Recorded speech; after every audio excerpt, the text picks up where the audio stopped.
જીવનના મારા આ સમયમાં આ જ્યાં નર્મદા નદીનું પાણી વહે છે એ ધરતીને સૂકી ભઠ બંજર પણ જોઈશે અને ટીમ્પા ટીમ્પા પાણી માટે તરસતા લોકોને પણ જોયા છે અને એનો અહેસાસ એની અનુભૂતિ અમને પણ થયેલી છે.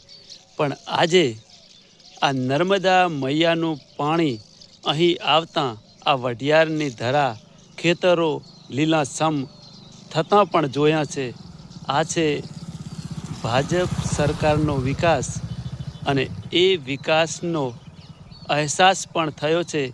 એટલે જ ભાજપ સરકારનો ઉપકાર માનવો જ રહ્યો. નર્મદા મૈયા ગુજરાતની જીવાદોરી કહેવાય છે, પણ સાથે અમારી આ વઢિયાર ધરાને બંજર થતી અટકાવી લીલીછમ બનાવી છે. એટલે નર્મદા મૈયાને પણ હું કોટી કોટી વંદન કરું છું. જય નર્મદે.